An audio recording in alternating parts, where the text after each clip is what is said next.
உலகெல்லாம் உணர்ந்து போதற்கரியவன் நிலவுலாவிய நீர்மலிவேணியன் அழகில் ஜோதியன் அம்பலத்தாடுவான் மலர் சிலம்படி வாழ்த்தி வணங்குவோம். தடக்கை ஐந்துடை தாழ் செவி நீள்முடி கடக்களிற்றை கருத்தில் இருத்துவாம். திருச்சிற்றம்பலம். திருச்சிற்றம்பலம். அன்பார்ந்த மெய்யன்பர்களே, சென்ற வாரத்திலே திருநீலநக்கநாயனாருடைய கதைகளை கேட்டோம். இந்த வாரத்திலே நிமி நந்தியடிகள் நாயனாருடைய கதைகளை பற்றியெல்லாம் நாம் கேட்க இருக்கிறோம். வையகம் காக்கின்ற செங்கோல் வேந்தர்களான சோழர்களின் பொன்னிவள நாட்டிலே ஏமப்போர் எனும் புகழ் மிகுந்த ஊரிலே பல்வேறு வகையிலே சிறப்பான அந்த ஊரிலே வெண்பூணூல் அணிந்த மிக சிறப்பான அந்தணர் குலத்திலே ஏமப்போரிலே நிமி நந்தியடிகள், அந்த நிமி நந்தியடிகள் திருநேற்று நெறியிலே சிறப்பாக வாழ்ந்தவர்கள். அந்தணர் குலத்திலே தோன்றி மிக சிறப்பாக நிமி நந்தியடிகள் வாழ்ந்து வந்தார். சிவபெருமானை அவருடைய ஊரிலிருந்து தினசரி திருவாரூர் சென்று வருவார். நடந்தே சென்று நடந்தே வருவார். அப்படி ஒரு 4 மைல் தூரம் சிவபெருமானுடைய திருவடிகளை வணங்கும் தவசீலர் அவர். வாய்மை மறைநூல் சீலத்தினாலே சிறந்த வேள்வித்தியை போன்றவர், தூய்மையானவர். இரவும் பகலும் நடுஜாமத்திலும் சிவநாமத்தையே ஜபித்து கொண்டே இருப்பார். உண்ணும் உணவிலும் உடுத்தும் உடையிலும் இருக்கும் இடத்திலும் என்று சொல்வார்கள். இந்த உண்ணும் போதும் உறங்கும் போதும் இருக்கும் போதும் சிவநாமத்தை ஜபித்து கொண்டே வருவார். அவர் முன்னே சொன்ன மாதிரி தினசரி 4 மைல் தொலைவில் இருக்கின்ற திருவாரூர் சென்று வருவார். அங்கே உள்ள ஆலயத்திலே வணங்குவார். தூபம் போட வேண்டும் என்று நினைப்பார். அறநெறி என்கின்ற கோயிலை வணங்கினார். பெரும் காதலாலே திருத்தொண்டு செய்ய வேண்டும் என்று ஆலயத்திலே எண்ணெய் விளக்கு அல்லது நெய் விளக்கு தீபத்தொண்டு செய்ய நினைத்தார். மாலை பொழுதாகிவிட்டது. அங்கேருந்து கடைக்கு போகணும், ஏதோ நெய் ஏதோ கொண்டு வரணும். என்ன செய்கிறது? மாலை பொழுது அதிகமாகும் என்ற காரணத்தினாலே பக்கத்திலே இருக்கின்ற ஒரு வீட்டுக்கு சென்றார். நெய் இருந்தால் கொடுங்க அப்படி கேட்குறார். அவர்கள் சமணர்கள். சிவபெருமான் கோயில் என்று சொன்ன உடனே, நெய் கேட்டவுடனே கொஞ்சம் ஏளனமாக பேசிவிட்டார்கள். தண்ணீரை வச்சு விளக்கெறிய வேண்டித்தானே, நெய் இல்லைன்னா கொஞ்சம் இவர் மனசு புண்படுகிற மாதிரி பேசிவிட்டார்கள். திரும்பி அதே ஆலயத்திற்கு வருகிறார். செய்வதறியாமல் திகைக்கிறார். இரவு பொழுதாக போகிறது, நெய்யும் இல்லை. அவங்க ஏளனமாக தண்ணீரில் விளக்கெறியலாம் என்று வேற சொல்லிட்டாங்க. என்னதான் பண்ணுறதுன்னு சிவபெருமான் அப்படியே யோசிக்கிட்டே இருந்தார். அப்போது சிவபெருமான் ஒரு நல்ல விஷயத்தை செய்கிறார். அசரீரி வாக்காக வான்மார்க்கமாக அந்த நம்முடைய நாயனாரை பார்த்து, நாயனாரே, நம்முடைய திருக்குளத்திலே தண்ணீரை மொண்டு வருக, தண்ணீரை மொண்டு வந்து எனது நாமத்தை சொல்லி அந்த திரியிலே நினைத்து தீபம் ஏற்றுவீர் என்று வான்மார்க்கமாக சொல்லி மறைகிறார் சிவபெருமான். உடனே இவர் பார்த்தார், ஒரு பெரிய பாத்திரத்தை எடுத்துக்கிட்டார், ஜெபித்தார், திருக்குளத்திலே தண்ணீர் முண்டினார். தண்ணீரே விளக்கறியது என்பது இவருக்கு கற்பனையில் இல்லை. இருந்தாலும் சிவபெருமானுடைய வாக்கு அப்படி இருக்கிறதுனால நாமத்தை சொல்கின்ற அந்த திரியை போடுறார்.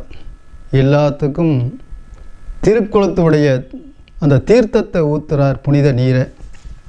அப்போ பாடுறார் பாருங்க, இல்லக விளக்கது இருள் கெடுப்பது, சொல்லக விளக்கது ஜோதி உள்ளது. அதாவது இல்லக விளக்கது இருள் கெடுப்பது, சொல்லக விளக்கது ஜோதி உள்ளது, பல்லக விளக்கது பலரும் காண்பது, நல்லக விளக்கது நமச்சிவாயவே என்று பாடிக்கொண்டே தீபம் ஏற்றார். பாருங்க, என்ன ஆச்சரியம்! அனைத்து தீபங்களும் சுடர்விட்டு எழுகின்றது, மேல் நோக்கி எரிகின்றது. இதை பார்த்து பரவசப்பட்டு ஆனந்தமடைகிறார் நம்முடைய நாயன்மார். அப்படிப்பட்ட நிலையிலே இந்த தொண்டு தினசரி அவர் செய்கிறார். அவர் வீட்டிலேருந்து இந்த திருவாரூர் கோயிலேருந்து 4 மைல் அவங்க ஏமப்போர் ஊருக்கு போகிறாரு. இரவு தங்குவார். காலையில் எழுந்து அவர் வீட்டிலே பூஜை செய்துவிட்டு உடனே 4 மைல் தொலைவு திருவாரூர் கோயிலுக்கு வருவார். புற்றிடங்கொண்ட பெருமாளுக்கு மிக சிறப்பாக அவர் தியானிப்பார், விளக்கு போடுவார், மாலையிலே வீட்டுக்கு வருவார், பூஜை செய்வார். இப்படியே தினசரி நடந்ததை பார்த்து அந்த திருவாரூரிலே இந்த தண்ணீரை நெய்யாக்கி விளக்கு போட்டதின் காரணமாக திருவாரூரே சைவ சமணர்கள் சற்று தலைத்தோங்க நினைத்த நேரத்திலே இந்த நந்தியடிகளுடைய அந்த செயலாலே திருவாரூரே சைவமுகமாகிவிட்டது. சைவ சமயம் தலை தோங்கிவிட்டது. இதையெல்லாம் கவனித்தார் சோழ மன்னர். நந்தியடிகளுடைய அந்த சேவையை கேள்விப்பட்டு கவனித்தார். கவனித்த உடனே மிக சிறப்பான வகையிலே தினசரி நிவேதனம் செய்யவும், பல்வேறு வகையிலே பூஜை புனஸ்காரங்கள் செய்யவும் மன்னனே அதற்கு ஏற்பாடு செய்தார். அந்த பூஜைக்கு புனஸ்காரங்களுக்கு நந்தியடிகளையே தலைமையிலே அந்த பூஜையெல்லாம் செய்ய சொன்னார். அந்த அளவுக்கு மன்னர் பெருமானே இவருக்கு பாராட்டி சேவை கொடுத்தார். அதற்கு பிறகு சிறப்பான வகையிலே திருவாரூர் வீதி விளங்கப் பெருமானுடைய திருவிளையாடல் விழாக்களையும், பங்குனி மாதம் நடைபெறுகின்ற பங்குனி உத்திர திருவிழாவையும் மிக சிறப்பாக நடத்துவதற்காக சிவபெருமான்கிட்ட விண்ணப்பமிட்டார். அதன்படி சிறப்பான முறையிலே அந்த விழாக்கள் எல்லாம் சிறப்பாக நடைபெற்றது.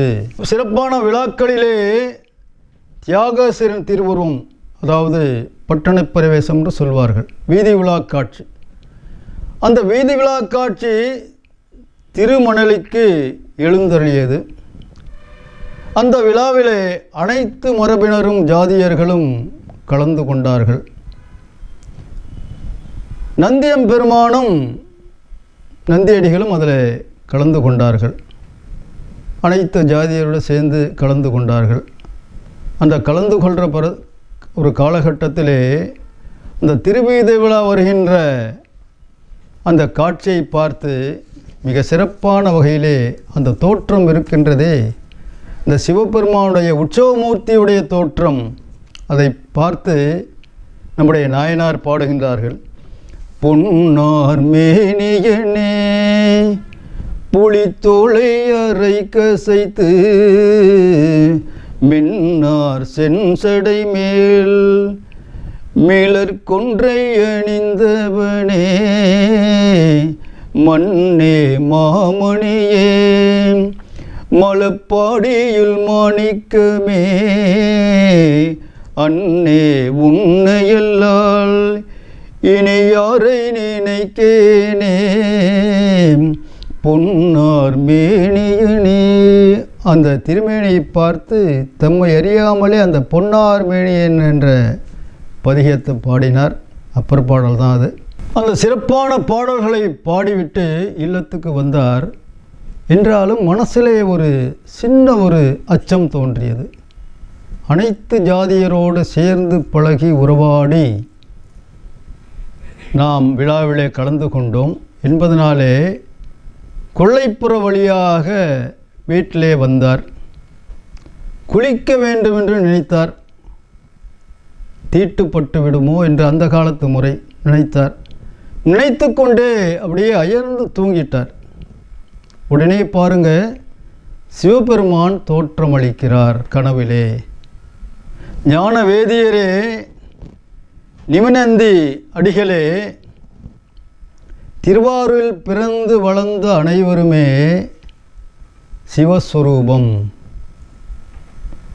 சிவகணங்கள், சிவஸ்வரூபம். நாளை காலையிலே ஆலயத்திற்கு வந்து காண்பாயாக என்று சிவபெருமான் சொல்லி மறைந்து விடுகிறார். உடனே துயிலிழந்து அதிகாலையிலே கோயிலுக்கு செல்கிறார். கோயிலுக்கு சென்று இதெல்லாம் சிவபெருமானுடைய திருவிளையாடல். பார்த்த மாத்திரத்திலே அங்கே இருக்கின்ற அனைவருமே அப்பர் சுவாமிகளுக்கு தென்பட்டதை போன்று அப்படியே சிவமயமாக இருக்கின்றார்கள், சிவஸ்வரூபமாக மாறியிருக்கின்றார்கள். அந்த அருமையான காட்சியை இவர் பார்க்கின்றார்.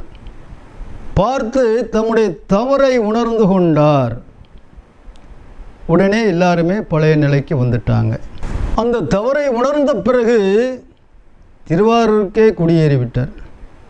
திருவாரூருக்கே குடியேறி அனுதினமும் அந்த தொண்டினை செய்து வருகின்ற காலத்திலே அவருடைய காலம் முடிகிற பொழுது திருவாரூர் தியாகேச பெருமானுடைய திருவடி நிழலை அடைகின்றார். மிக சிறப்பான வகையிலே அமைதியாக, ஆனந்தமாக, மிக ஆர்வமாக தியாகேச பெருமானுடைய திருவடி நிலையை அடைகின்றார், மோட்சமடைகின்றார். இந்த அளவிலே இந்த நிமிநந்தி அடிகளாருடைய நாயனாருடைய கதையை முடிக்கின்றேன்.